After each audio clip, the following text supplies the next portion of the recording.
Astaghfirullah. Bismillahirrahmanirrahim. Assalamualaikum warahmatullahi wabarakatuh. Alhamdulillah wassalatu wassalamu ala Rasulillah wa ala alihi wa sahbihi wa mawalah wa la hawla wa la quwata illa billahi wa ba'du. Alhamdulillah, segala puja dan puji hanya milik Allah Jalla fi'ula. Salawat serta salam kita hadiahkan kepada Rasul kita Nabi besar Muhammad sallallahu alaihi wa ala alihi wasallam. Alhamdulillah, di malam hari ini Masjid Nidaul Ilmi kedatangan salah satu syekh dari masyayikh Yaman, dan insyaallah beliau akan menyampaikan beberapa nasihat kepada kita, di mana tema pada kajian di malam hari ini kita akan membahas tentang bahaya kesyirikan di tengah umat. Mudah-mudahan nanti yang akan disampaikan oleh Syekh bisa bermanfaat bagi kita, dan insyaallah nanti di akhir pertemuan kita adakan tanya jawab. Silahkan yang ingin bertanya langsung kepada Syekh, nanti beliau akan jawab. Itu saja sebagai muqaddimah dari saya sebagai penerjemah. Selanjutnya insyaallah mungkin kita langsung buka kajian ini oleh beliau Syekh Abdullah. Bismillah, alhamdulillah, salatu wassalamu ala Rasulillah wa ala alihi wa sahbihi wa wala, amma ba'd. Ya, Syekh memberikan muqaddimah kepada kita dengan memuji Allah Subhanahu wa taala, kemudian salawat kepada Nabi sallallahu alaihi wa ala alihi wasallam. Alhamdulillah alladzi yassara li ziyarata ikhwani wa abai wa abnai fi hadha al-makan mubarak fi hadhihi al-baldah tayyibah. Segala puja dan puji hanya milik Allah Subhanahu wa taala yang telah memudahkan saya untuk berziarah kepada antum semuanya di tempat yang sangat baik dan diberkahi ini. Wa ashkuru kull man kana sababan li hadhihi ziyarah. Dan beliau bersyukur dan berterima kasih kepada penyelenggara yang telah memberikan kesempatan beliau untuk menyampaikan kajian di malam hari ini.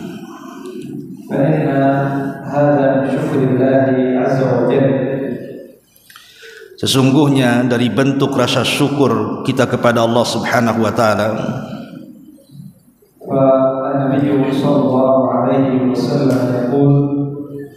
di mana Nabi sallallahu alaihi wasallam bersabda,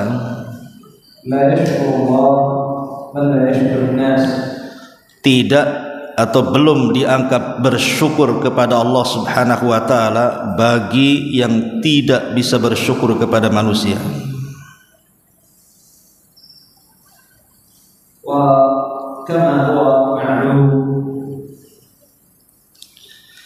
Sebagaimana yang sudah diketahui,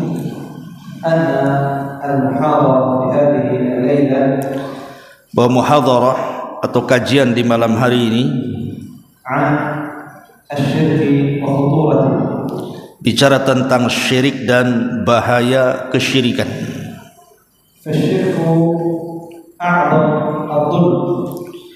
Kita tahu bahwa kesyirikan itu sebesar-besarnya kezaliman,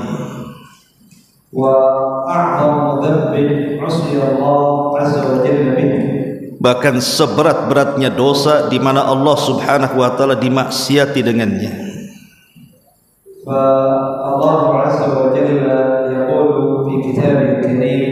Sebagaimana Allah Subhanahu wa taala berfirman di dalam kitabnya yang mulia, Sesungguhnya kesyirikan itu لظلم عظيم sungguh kezaliman yang sangat besar. والشرك Adapun kesyirikan لا يغفره الله عز وجل selamanya tidak akan diampuni oleh Allah Subhanahu wa taala أي لمن مات وهو يشرك بالله bagi siapapun yang meninggal sementara dia dalam kondisi menyekutukan Allah Subhanahu wa taala. يقول الله عز وجل في كتابه الكريم Allah Subhanahu wa taala berfirman di dalam kitabnya yang mulia, إن الله لا يغفر أن يشرك به sesungguhnya Allah Subhanahu wa taala tidak akan pernah mengampuni siapapun yang menyekutukannya, ويغفر ما دون ذلك لمن يشاء tapi Allah Subhanahu wa taala akan mengampuni dosa selain kesyirikan.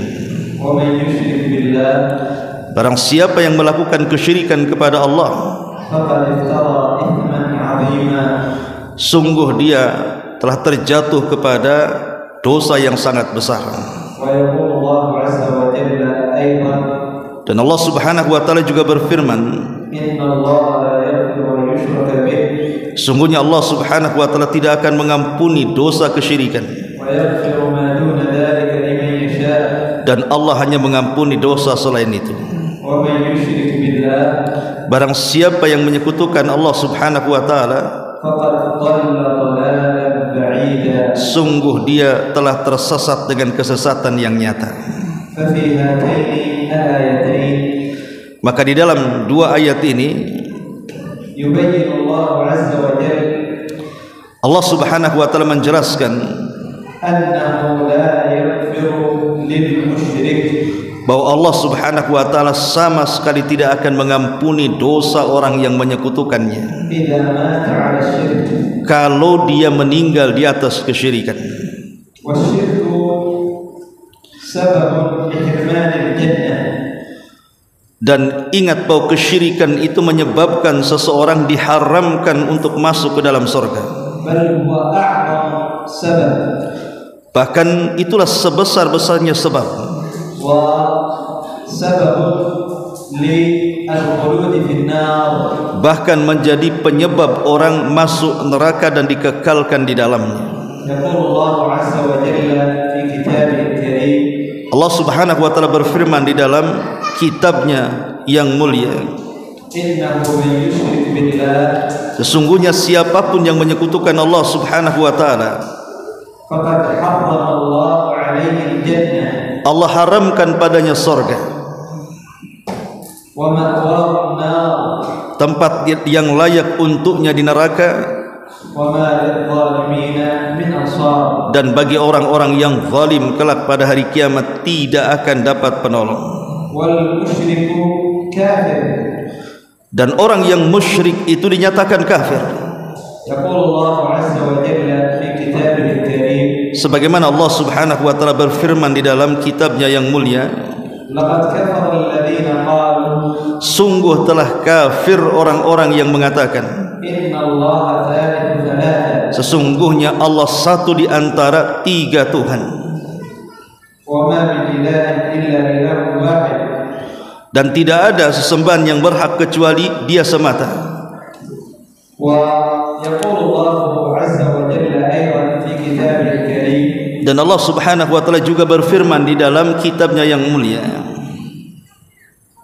وقالت النصارى وقالت اليهود عزير ابن الله قالت اليهود عزير ابن الله berkata orang-orang Yahudi Uzair adalah putra Allah, dan juga berkata orang-orang Nasrani Isa itu putra Allah, وقالت النصارى المسيح ابن الله dan berkata orang-orang Nasara Al-Masih atau Isa bin Maryam adalah putra Allah.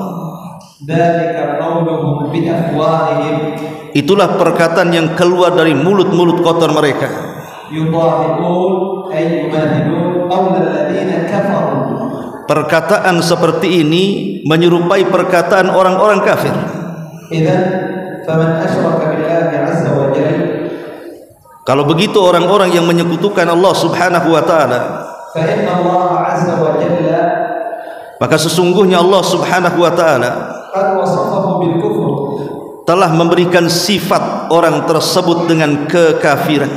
فمسألة التكفير Adapun masalah mengkafir-kafirkan ليست ترجع لقول عالم, tidak boleh kembali kepada perkataan seorang ulama, إنما التكفير لله عز وجل, tetapi mengkafir-kafirkan itu adalah hak Allah Subhanahu wa taala ولرسوله صلى الله عليه وسلم. dan hak Rasulnya alaihi salatu wassalam.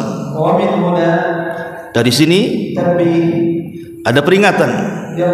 يقول كثير من الجهال Berkata kebanyakan orang-orang yang bodoh, أن أهل السنة يكفرون. sesungguhnya ahli sunnah mereka suka mengkafir-kafirkan. فالجواب Maka kita jawab, حاشا وكلا, demi Allah tidak pernah ahli sunnah seperti itu. لا يجوز لأهل السنة أن يكفروا أحدا. Bahkan tidak boleh orang-orang yang menisbatkan kepada ahli sunnah mengkafirkan siapapun, ولا أن يبدعوه, ataupun menganggap bid'ah siapapun. إنما هم فقط ينقلون Mereka hanya menukilkan saja ما قاله الله وما قاله رسوله. apa yang sudah difirmankan Allah Subhanahu wa taala dan yang disabdakan Rasulullah sallallahu alaihi wasallam. فالله عز وجل يقول في المشرك, Dan Allah Subhanahu wa taala sudah bicara terhadap orang-orang musyrik. لقد كفر الذين قالوا إن الله ثالث ثلاثة. Sungguh telah kafir orang yang mengatakan Allah itu satu di antara tiga Tuhan. إذن فمن الذي كفر المشرك؟ Dari sini kita tahu siapa yang mengkafirkan orang-orang musyrik. الله عز وجل. Allah langsung yang mengkafirkannya. فالشرك أعظم الظلم, Dan kesyirikan itu sebesar-besarnya kezaliman. والشرك أنواع كثيرة.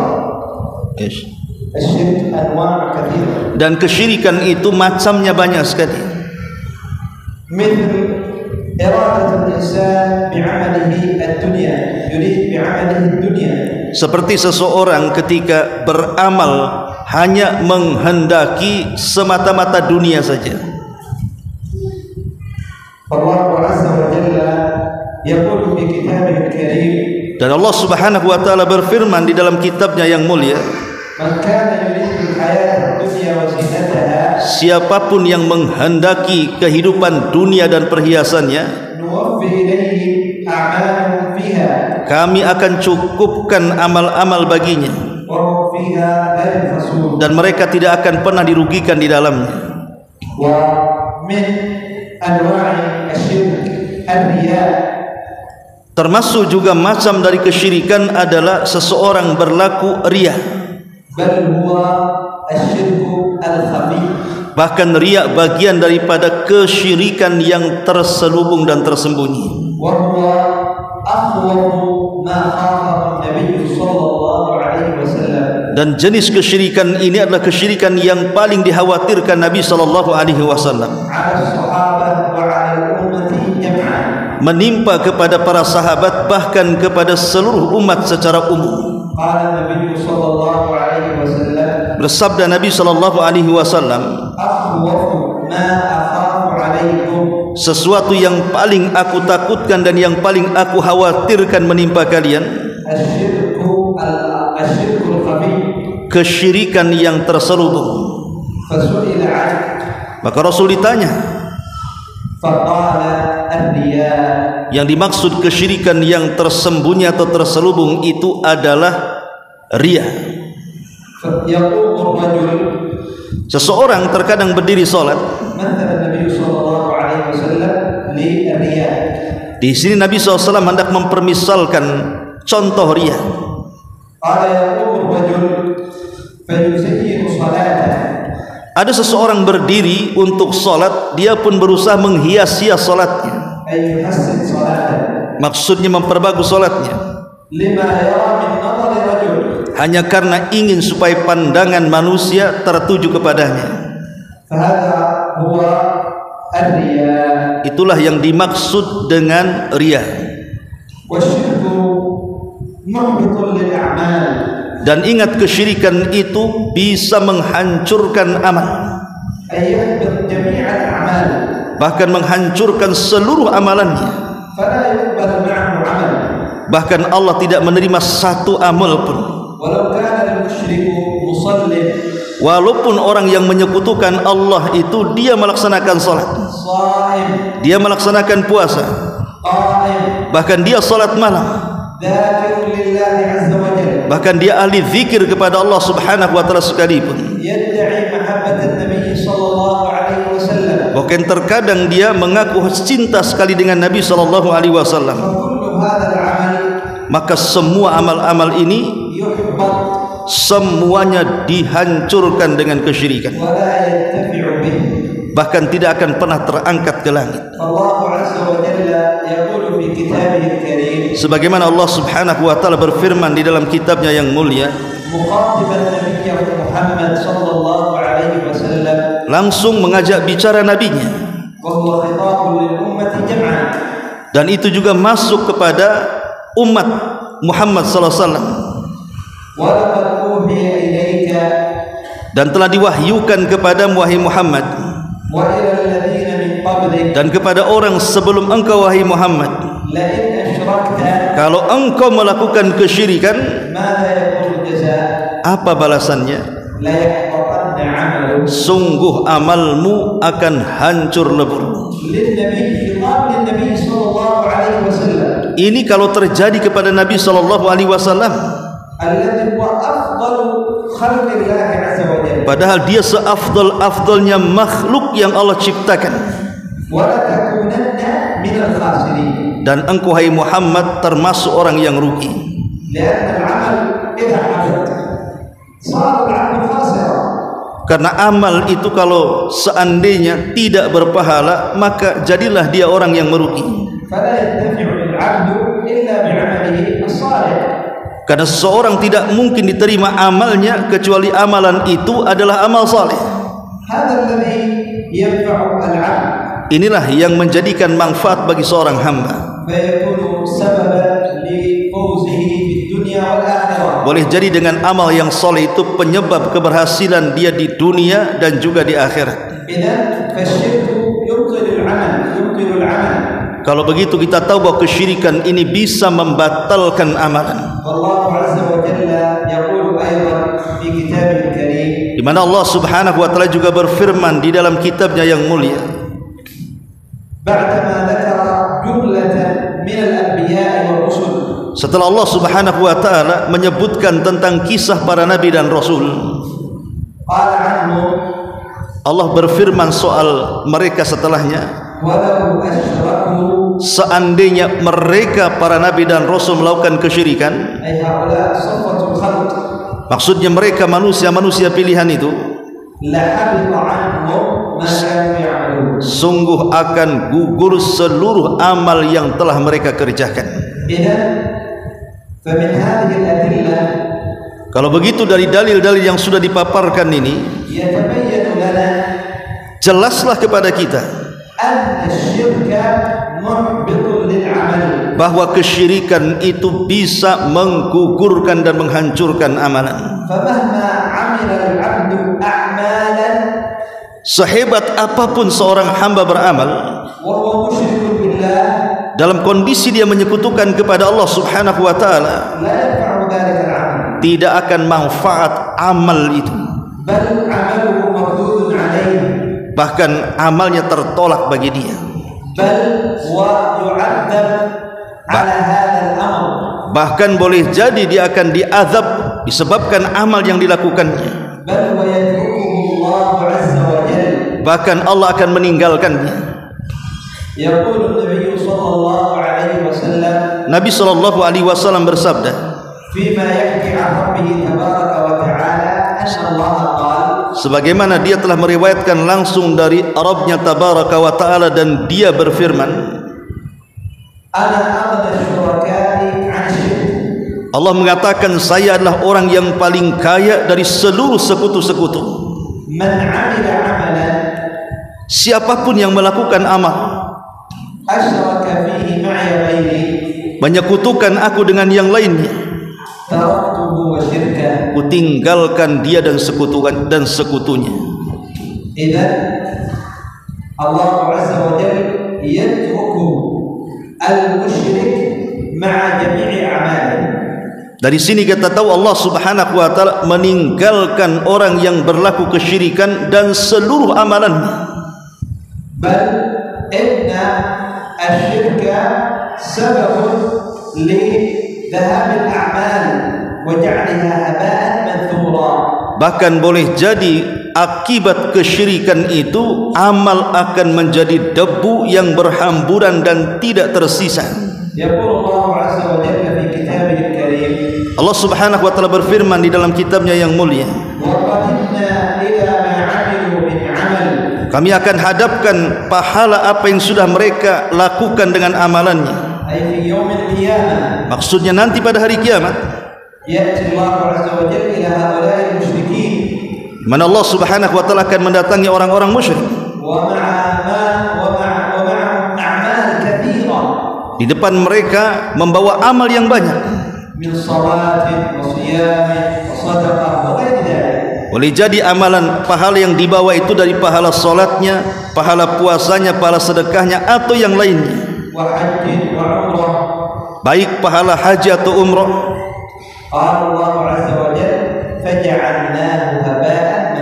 Maka Allah Subhanahu wa taala katakan kepada mereka, amal kalian seperti debu yang ditumpuk kemudian dihempas angin sampai habis.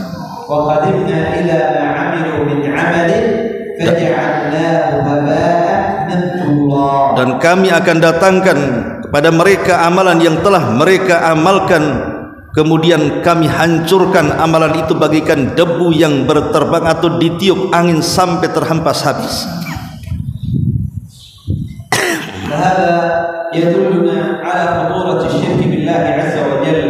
Ini menunjukkan tentang bahayanya kesyirikan kepada Allah Subhanahu wa taala. Bal inna syirka sababun li husuli al-masa'ib. Boleh jadi kesyirikan ini juga mengakibatkan datangnya banyak musibah. Wa hululi al-'adab wal niqam fil hayat dunya. Bahkan turunnya azab dan bencana dalam kehidupan dunia. Sebagaimana Allah Subhanahu wa taala berfirman di dalam kitabnya yang mulia dari ayat yang sudah tadi dibaca, telah kafir orang yang mengatakan bahwa Allah satu di antara tiga Tuhan. Tidak ada sembahan yang berhak disembah kecuali hanya Allah Subhanahu wa taala, zat yang Maha Esa. Kalau mereka tidak berhenti dari apa yang mereka ucapkan, maksudnya mereka tidak berhenti dari kesyirikan, sungguh orang-orang kafir itu akan ditimpa kepada mereka azab yang sangat pedih sekali kepada mereka. Kemudian Allah Subhanahu wa taala menyeru mereka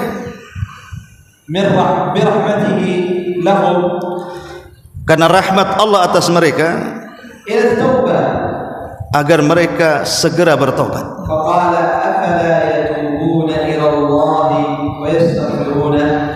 Allah mengatakan, tidakkah mereka bertobat dan meminta ampun kepada Allah Subhanahu wa taala? Dan Allah zat yang Maha Pengampun lagi Maha Penyayang.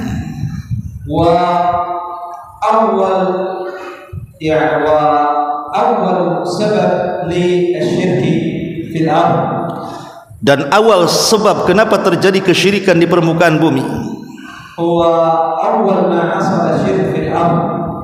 maksudnya adalah kesyirikan yang pertama menimpa di bumi itu terjadi kepada kaumnya Nabi Nuh alaihi salam.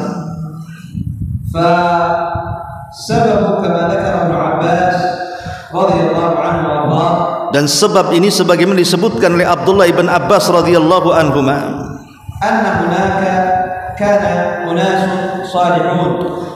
di zaman itu terdapat orang-orang yang dianggap soleh,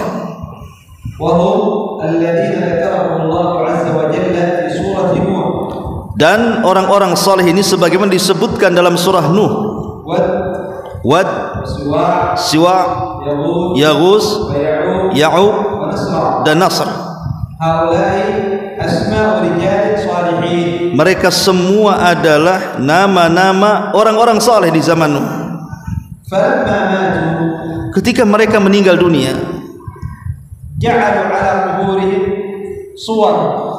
orang-orang itu di generasi itu mereka membuat semacam patung-patung untuk mereka. Dan mereka mengatakan,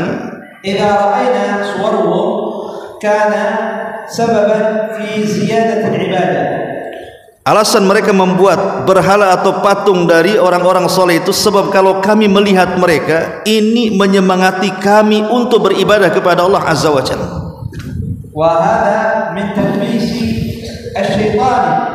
Dan ini bentuk talbis atau tipu daya daripada syaitan. Karena syaitanlah yang kemudian di awal kali memerintahkan mereka untuk membuat patung. Maka tatkala orang-orang pembuat patung generasi pertama ini meninggal dunia,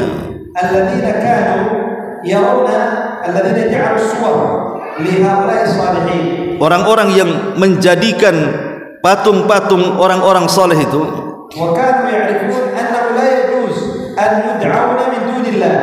dan mereka masih meyakini tidak boleh menyembah kepada selain Allah Subhanahu wa taala. Tatkala mereka meninggal dunia dan ilmu sudah dilupakan, dan yang tersisa hanya orang-orang jahil saja, setan datang kepada mereka dalam bentuk orang yang baik. Patung-patung ini, berhala-berhala ini, dulu bapak-bapak kalian telah menyembahnya kepada selain Allah Subhanahu wa taala.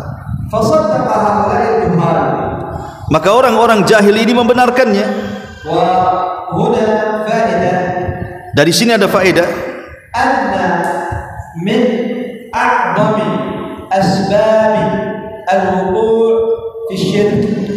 bahwa sebab yang paling besar seseorang itu terjerumus kepada kesyirikan adalah kejahilan.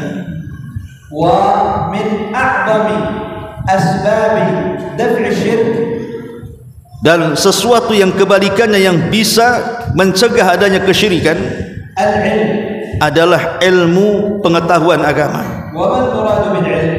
Apa yang dimaksud dengan ilmu di sini?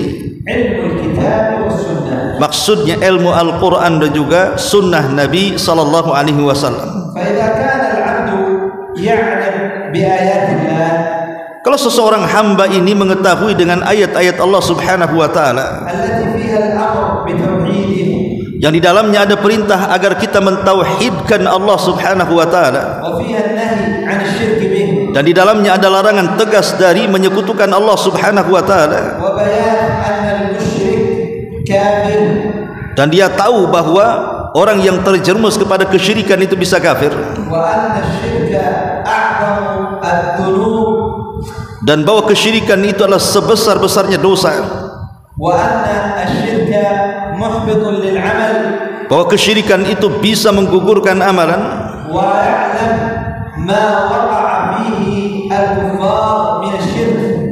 bahkan dia tahu benar apa yang akan terjadi kepada orang-orang yang melakukan kesyirikan. Tentu orang-orang yang memiliki pengetahuan ini dipastikan akan menjauh dari kesyirikan, bahkan dari sebab-sebab terjerumusnya seorang dari kesyirikan. Adapun kalau dia bodoh, terkadang datang syaitan dari manusia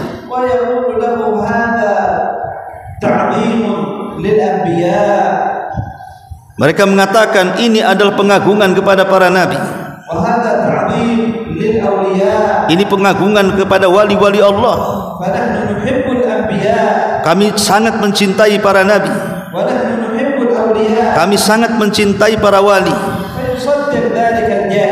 Maka orang-orang jahil pun membenarkan kata-kata tersebut.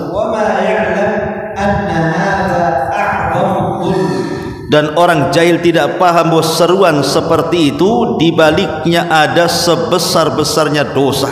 فلذلك قوم نوح Oleh karena itulah maka kaum Nuh لما أن نسي العلم ketika ilmu sudah dilupakan وذهب العلماء dan banyak yang meninggal para ulama di zaman itu, وبقي الجهال sementara orang-orang jahil masih hidup, حصل منهم الشرك. disinilah terjadi kesyirikan.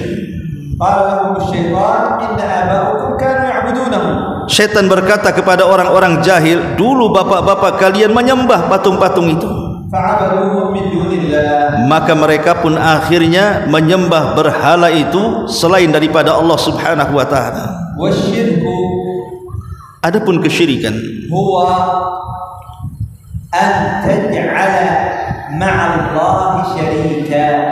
Kesyirikan secara definisi adalah engkau menjadikan Allah sekutu bagi dia, في الربوبية baik dalam tauhid rububiyah, بأن تقول أن غير الله يخلق dengan keyakinan bahwa selain Allah Subhanahu wa taala bisa menciptakan أو يرزق atau bisa memberikan rizki أو يجلب النفع atau bisa mendatangkan sesuatu yang bermanfaat dalam hidupnya أو يدفع الضر atau bisa mencegah madarat yang akan menimpanya, أو أن له التصرف في الكون atau dia meyakini selain Allah ini memiliki pengaruh untuk mengatur alam semesta من إحياء seperti menghidupkan أو إماتة atau mematikan, فهذا شرك في الربوبية. maka jenis seperti ini syirik dalam bab rububiyah. وهذا لم يكن في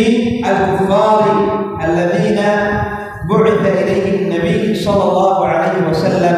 Dan keyakinan seperti ini ternyata tidak pernah ada di zaman Nabi sallallahu alaihi wasallam diutus. بل كانوا يقرون بتوحيد الربوبية.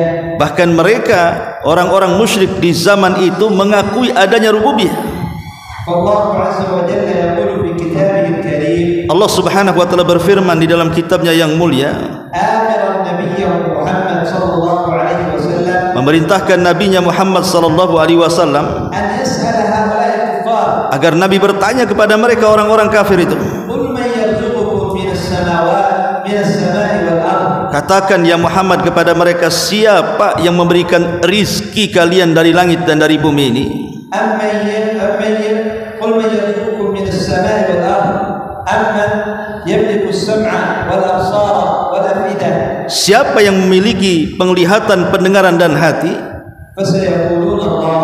Pasti orang-orang musyrik itu akan mengatakan semua adalah milik Allah Subhanahu wa taala. وغير ذلك من الآيات في كتاب الله. Dan banyak lagi ayat-ayat yang semisal yang disebutkan ini. يأمر الله عز وجل نبيه محمد صلى الله عليه وسلم Allah memerintahkan nabinya Muhammad sallallahu alaihi wasallam أن يسأل هؤلاء الكفار agar bertanya kepada orang-orang kafir في توحيد الربوبية. dalam bab tauhid rububiyah, فيقرون بأن الله عز وجل maka dipastikan orang-orang musyrik di zaman itu akan menetapkan adanya rububiyah. هو الخالق. Mereka orang-orang musyrik meyakini bahwa dialah Allah yang menciptakan, وهو الرازق. dialah Allah yang berikan rizki, وهو المدبر dialah Allah yang mengatur alam semesta, في الكون. di dalam alam semesta. فبعد ذلك يلزمهم الله عز وجل Maka setelah itu Allah Subhanahu wa taala kemudian mengharuskan mereka بأن يقروا بتوحيد الربوبية بتوحيد الألوهية. agar mereka setelah mentauhidkan rububiyah, maka mereka harus mentauhidkan dalam bab uluhiyah. فإذا اعترفتم بأن الله هو الخالق والرازق. Kalau kalian mengakui bahwa Allah zat yang maha memberikan rizki, فيجب عليكم أن تصرفوا العبادة له وحده لا شريك له. maka sudah seyogyanya kalian tidak boleh untuk memalingkan ibadah kecuali hanya kepadanya. إذا توحيد الربوبية وكذلك شرك، يعني شرك في الربوبية وشرك في الألوهية. Begitu juga kesyirikan terkadang terjadi pada tauhid rububiyah dan juga tauhid uluhiyah. وهو أن تصرف نوع من أنواع العبادة لغير الله. Dipermisalkan kesyirikan dalam tauhid uluhiyah adalah engkau memalingkan satu macam dari macam-macam ibadah kepada selain Allah Subhanahu wa taala. Min du'a, baik dalam berdoa atau bertawakal ataupun perasaan cinta atau perasaan takut ataupun perasaan takut ataupun penyembelihan ataupun nazar atau yang lainnya dari jenis-jenis ibadah. Kalau engkau memalingkannya kepada selain Allah Subhanahu wa taala, maka ini sebuah kesyirikan. Padahal Allah Subhanahu wa taala berfirman di dalam Al-Qur'anul Karim, sesungguhnya masjid-masjid ini milik Allah, maka janganlah kalian berdoa kepada selain Allah siapapun. Tidak kepada para malaikat yang dekat dengan Allah, tidak pula kepada para nabi yang diutus kepada manusia. Adapun Nabi sallallahu alaihi wasallam sangat-sangat memperingatkan dari kesyirikan. Bahkan di akhir hayatnya bersabda Nabi sallallahu alaihi wasallam,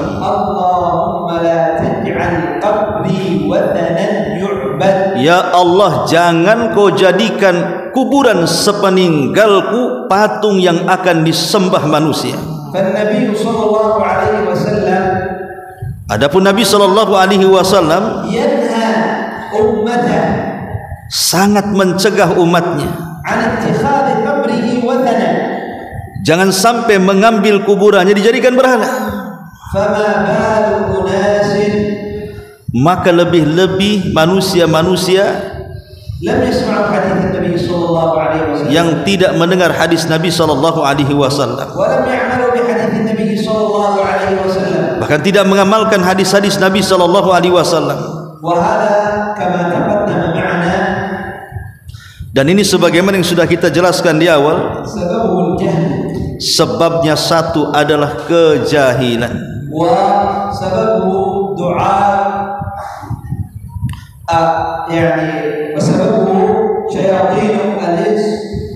atau sebabnya adalah setan-setan dari kalangan manusia dan para dai-dai penyeru kesesatan yang jauh-jauh hari Nabi SAW sudah menghabarkan tentang mereka.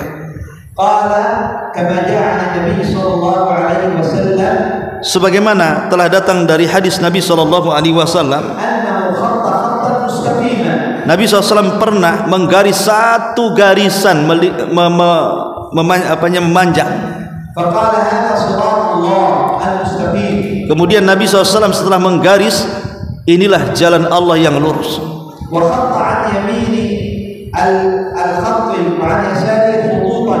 Kemudian Rasulullah SAW menggaris juga. Setelah beliau menggaris yang pertama, beliau garis mengarah ke kiri dan ke kanan.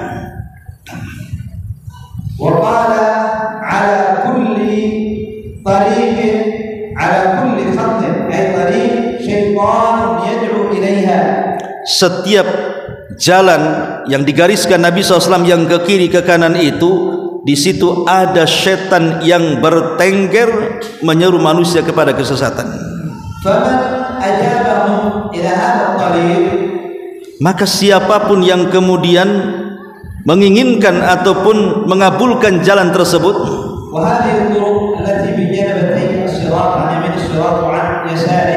di mana maksudnya jalan ini adalah bukan jalan yang lurus, tapi jalan yang bengkok ke kiri ke kanan,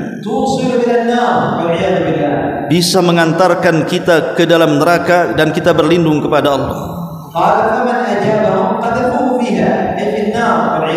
Karena Nabi mengatakan siapapun yang mengijabah jalannya setan-setan ini, maka akan dilempar ke dalam api neraka. adapun jalan yang digaris secara lurus itu فهو الموصل إلى الجنة. maka dipastikan akan menyampaikan kita ke dalam surga. ثم قال النبي صلى الله عليه وسلم Kemudian Nabi SAW bersabda, قرأ النبي صلى الله عليه وسلم قوله تعالى atau Nabi SAW membaca firman Allah Subhanahu wa taala, وأن هذا صراطي مستقيما فاتبعوه. inilah jalan Allah yang lurus, ikuti jalan itu. ولا تتبعوا السبل Janganlah kalian mengikuti jalan-jalan selain itu, فتفرق بكم عن سبيله. maka akan memecah belahkan kalian dari jalan Allah Subhanahu wa taala. ذلكم وصاكم به Itulah yang Allah wasiatkan kepada kalian dengannya, لعلكم تتقون. agar kalian bertakwa kepada Allah Subhanahu wa taala. إذا نعود إلى أول شرك حصل في الأرض. Kalau kita kembali kepada kesyirikan yang pertama kali terjadi di bumi, حصل من قوم نوح. terjadi pada zaman kaumnya Nuh alaihi salam. وأعظم سبب Dan sebesar-besarnya sebab أنهم عظموا الصالحين mereka mengagungkan orang-orang saleh. فرفعوهم فوق منزلتهم. Terkadang mereka mengangkat orang saleh itu di atas kedudukannya. وكذلك من الأسباب Begitu juga dari sebab-sebab itu أنهم صوروا لهم صور mereka membentuk gambar-gambar atau patung-patung, وجعلوا لهم تماثيل. mereka jadikan berhala-berhala. ومن أعظم أيضا الأسباب Dan dari yang paling besar sebab terjadi kesyirikan juga الجهل adalah kejahilan بالتوحيد. dengan tauhid. وكذلك الجهل بالشرك. Begitu juga dia tidak tahu apa itu syirik.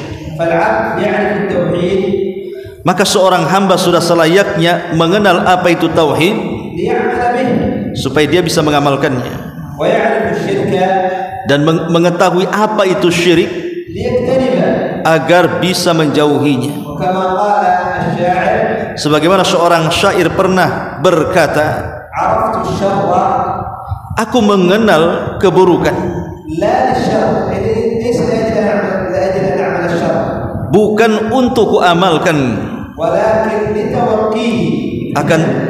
akan tetapi aku mempelajari keburukan itu supaya mudah meninggalkannya. ومن لا يعرف الشر من الخير لا يميز بين الشر والخير Maka siapapun yang tidak sanggup membedakan mana yang baik mana yang buruk, يقع في الشر. dipastikan dia akan terjerumus kepada keburukan. فلذلك كان حذيفة بن اليمان رضي الله عنه وارضاه Oleh karena itulah maka sahabat Hudzaifah ibnul Yaman radhiyallahu an يسأل النبي صلى الله عليه وسلم dia bertanya kepada Nabi sallallahu alaihi wasallam عن الشر. tentang keburukan.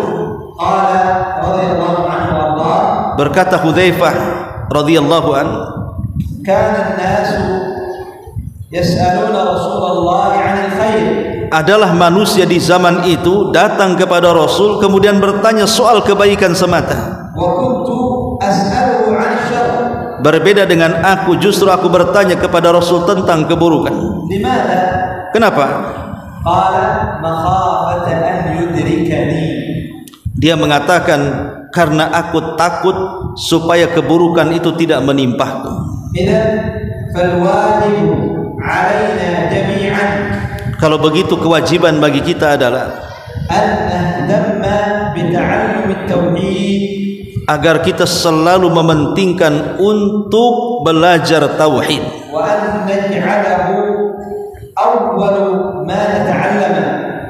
bahkan kalau boleh jadikan itulah ilmu yang pertama kali kita pelajari, وأن نهتم به dan kita memberikan perhatian tersendiri ولا نزهد في تعليمه. wala nuzahid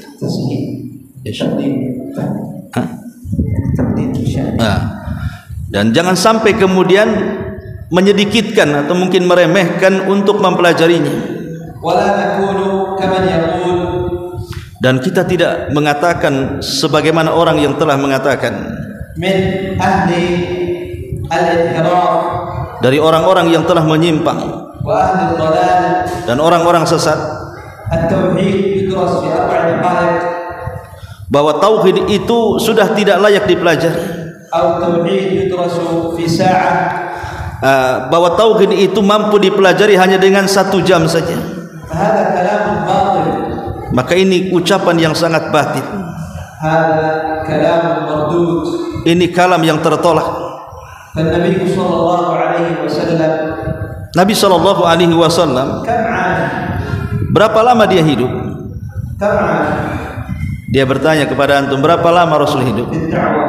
di dalam berdakwah? Berapa lama Rasul hidup di dalam berdakwah? 23 sana. 23 tahun. مكث في مكة 10 سنوات. Beliau tinggal di Mekah itu 13 tahun. 10 سنوات. 10 tahun. خالصة يدعو إلى التوحيد فقط. Tidak ada yang diserukan selama 10 tahun itu kecuali tauhid saja. قولوا لا إله إلا الله تفلحون. Katakan oleh kalian tidak ada sembahan yang berhak disembah kecuali Allah, maka kalian akan sukses. فيأتي هذا الجاهل. Tiba-tiba ada orang yang tidak tahu menahu, atau orang yang sesat ini malah mengatakan, tauhid ini bisa dipelajari cukup 1 jam saja. Atau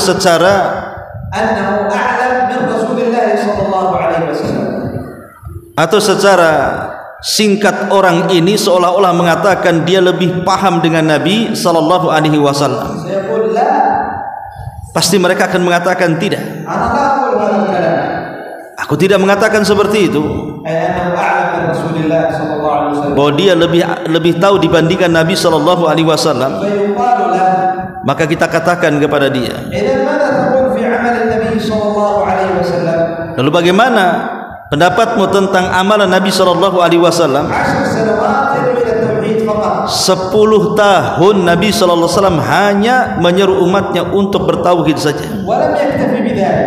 Tidak cukup sampai di situ.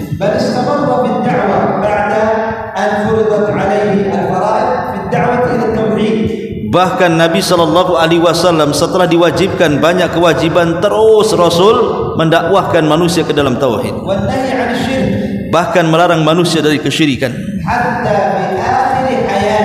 Bahkan di akhir hayatnya sekalipun. Bahkan di tengah-tengah beliau dekat nazaknya saat kematian, beliau melarang terjadinya sebab-sebab kesyirikan. Semoga Allah melaknat orang-orang Yahudi dan Nasrani, kata Nabi. Mereka telah mengambil kuburan-kuburan para nabi dijadikan tempat-tempat sujud.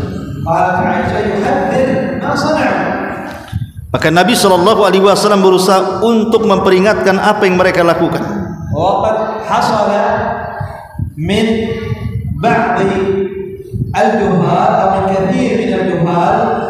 Bahkan telah terjadi kepada sebagian orang-orang jahil apa yang dikhawatirkan Nabi sallallahu alaihi wasallam, di mana hari ini kita lihat orang-orang jahil banyak yang mengagungkan kuburan-kuburan.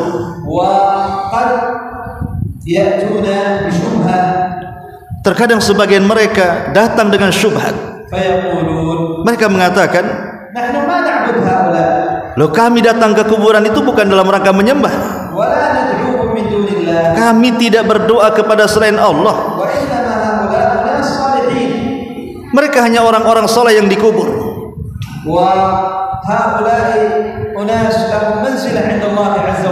Orang-orang yang dikubur itu punya kedudukan di sisi Allah Subhanahu wa ta'ala.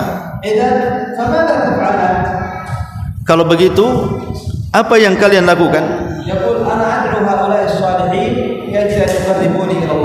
Kami datang ke kuburan kemudian berdoa kepada mereka, orang-orang saleh yang ada di kuburan itu, dalam rangka mendekatkan diri kepada Allah Subhanahu wa ta'ala sedekat mungkin. Maka kita katakan kepada mereka, bukankah orang-orang kafir الذين بعث إليهم النبي صلى الله عليه وسلم yang diutus kepada mereka Nabi sallallahu alaihi wasallam قال مثل قوله mengatakan apa yang kalian katakan juga. سيقول لا Mereka mengatakan tidak. فيقال له اقرأ القرآن Kita katakan kalau kalian mengingkari baca Al-Quran. يقول الله عن المشركين Allah berfirman terhadap orang-orang musyrik, ما نعبدهم kami tidak menyembah mereka إلا ليقربونا إلى الله زلفى kecuali hanya ingin mendekatkan diri kepada Allah sedekat-dekatnya. فهم عبدوا هؤلاء لأنهم أناس صالحين. Maka orang-orang musyrik di zaman Nabi menyembah mereka orang-orang yang sudah mati itu karena mereka orang-orang soleh.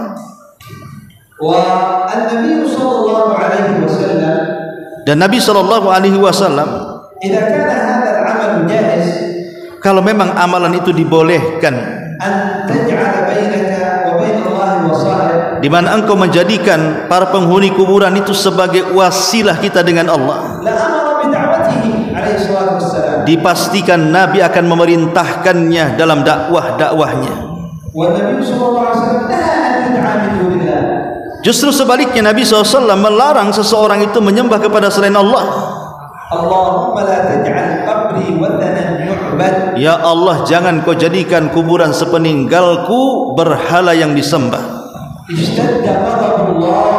Allah akan benar-benar menambah kemurkaannya ala qaumin terhadap kaum madza 'abadu ghairallah, kepada kaum yang mereka menyembah selain Allah biduni hujjatin wa biduni yani an yuqarribuhum ila Allah, tanpa ada hujah dengan keyakinan mereka bisa mendekatkan diri kepada Allah. Padahal di dalam Al-Quran sudah jelas mereka menyembah kepada mereka mengambil kuburan-kuburan para nabi sebagai sesembahan mereka ataupun masjid-masjid mereka.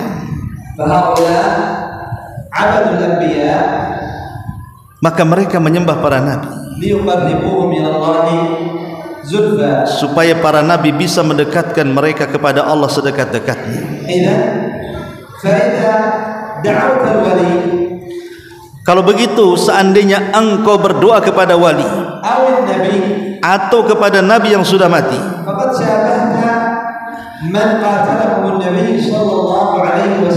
perbuatan kalian apa bedanya dengan apa yang dilakukan oleh orang-orang musyrik di zaman Nabi? Mereka mengatakan tidak mungkin kami akan melakukan seperti orang-orang kafir. Kalau begitu engkau mengkafirkan kami. Kita jawab ucapan mereka, bacalah Al-Quran.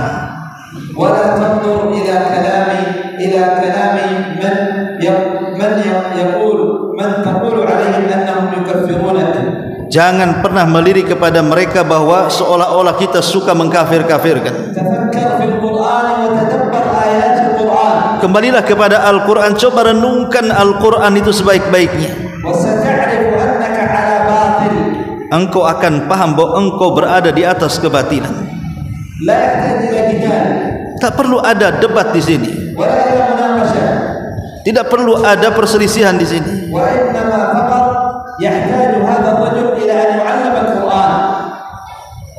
Yang penting orang ini hanya perlu bagaimana orang ini diajarkan Al-Quran saja. Dan apa yang telah tertetapkan dari hadis Nabi sallallahu alaihi wasallam.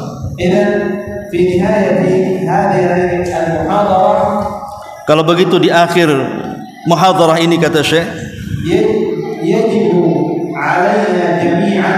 wajib kepada kita semuanya kalau bisa kita sungguh-sungguh untuk mempelajari tauhid, mengajarkan tauhid, menyeru manusia ke dalam tauhid, kemudian juga kita pelajari tentang kesyirikan, kita ajarkan kesyirikan ini kepada manusia. Setelah itu kita memperingatkan manusia dari kesyirikan ini. فما يعني أصابه من مصيبة وما نزل من عذاب, karena tidaklah sebuah musibah turun atau tidaklah sebuah musibah menimpa kecuali sebab musibah itu yang paling besar karena kita berlaku syirik kepada Allah Subhanahu wa taala. Allah Subhanahu wa taala berfirman, telah tampak kerusakan di langit dan di bumi itu karena ulah tangan-tangan manusia, karena mereka banyak melakukan dosa, dan tidak ada dosa yang paling besar kecuali kesyirikan kepada Allah Subhanahu wa taala.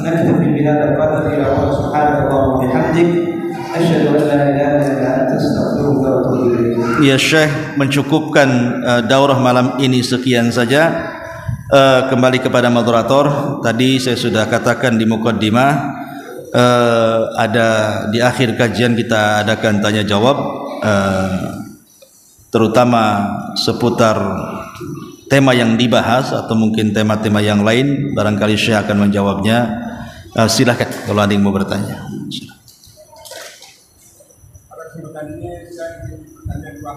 Iya. Yang pertama tentang ruqyah. Ruqyah. Bagaimana seseorang ruqyah meningkatkan diri ketika terjadi dialog itu. Kadang-kadang menyebut kufur. Apakah ini termasuk juga ikut mengatur jin? Bukan juga itu urusan Allah semata. Kalau satu. Kemudian saya bertanya yang kedua, bagaimana penafsiran ayat dalam surat Al-A'raf ayat 189 dan 120 tentang kisahnya Nabi Adam. Saya kurang paham tentang ini. Damirnya apakah Nabi Adam atau ada kaum Mekah? Surah apa tadi?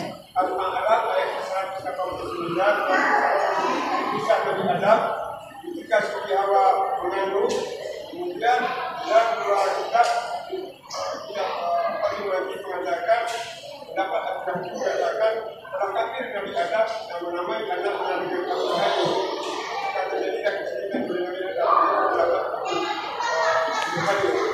Jadi saya kira apakah ini tamir dan Allah mengagungkan itu kepada Nabi Adam atau tidak? Jadi ini saya menurutkan satu-satu aja ya. Satu-satu dulu.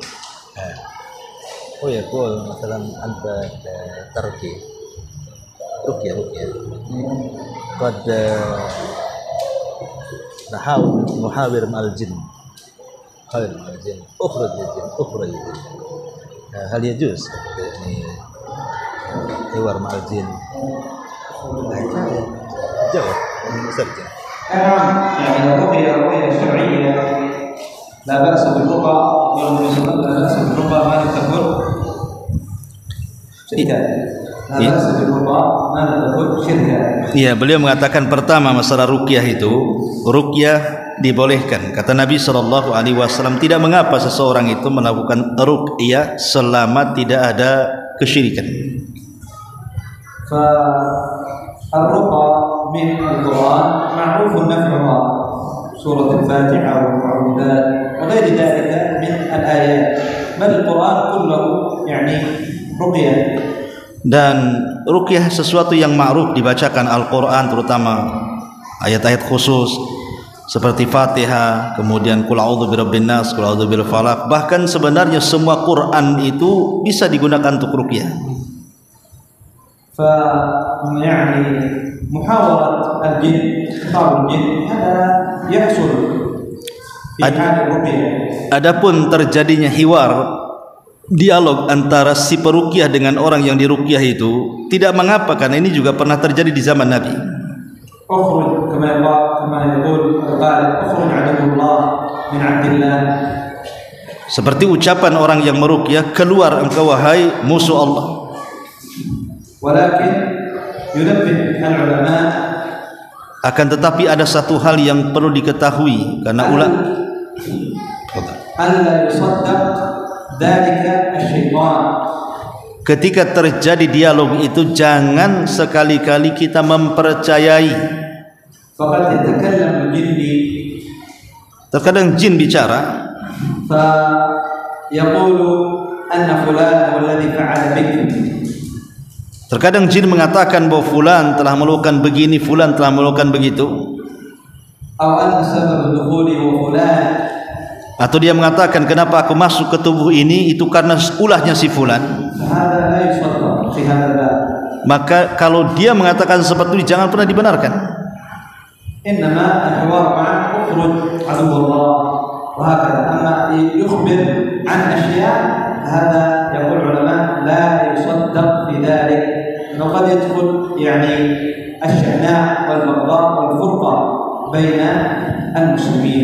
Sehingga cukuplah bagi kita ini kalaupun mau berdialog cukup mengatakan keluarlah wahai musuh Allah. Kalau dia menghabarkan sesuatu yang mengakibatkan dengan sesuatu ini menjadi sebuah kedengkian, hasad dan yang semacamnya, maka jangan sampai dibenarkan. Cukup maksudnya.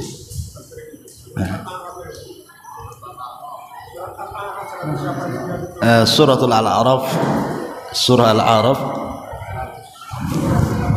Coba minta Al-Quran ya nih, biar jelas.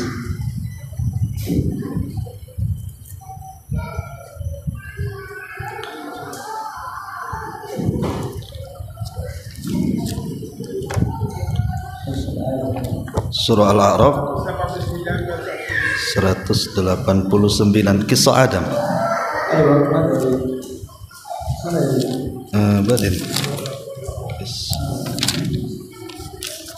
100 kisah Adam 89 kelas 89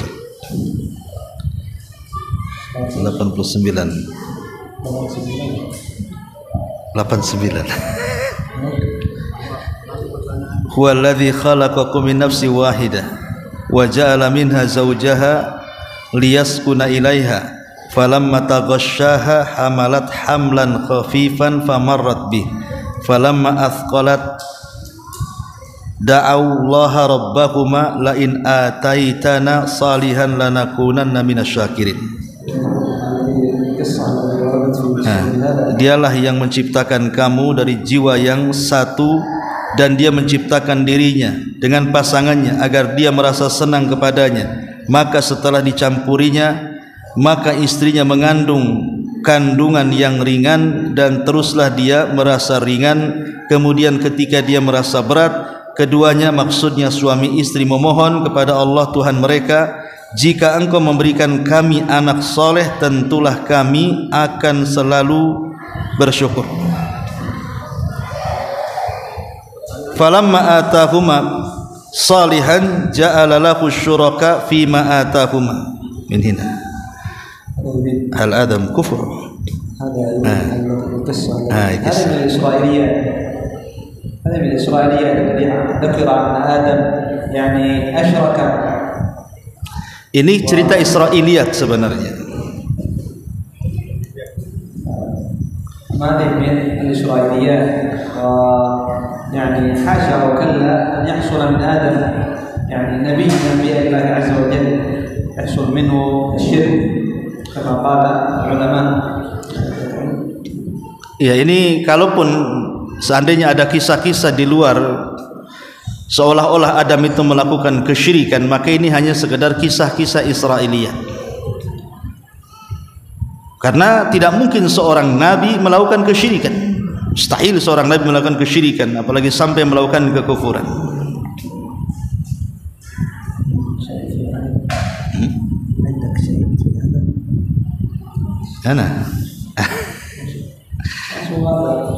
هذه يعني من الإسرائيليات ويعني لا ينبغي أن يعني يتهم الأنبياء.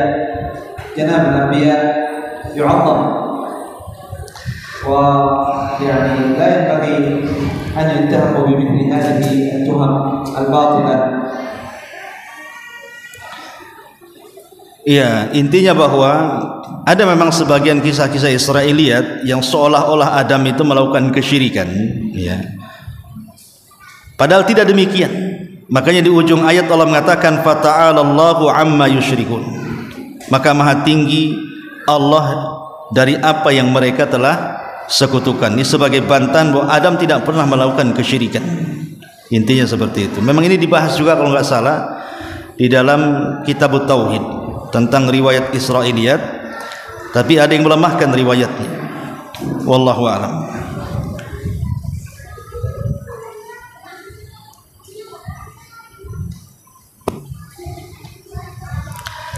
Iya, kalau tidak ada yang bertanya, mungkin cukup sampai di sini.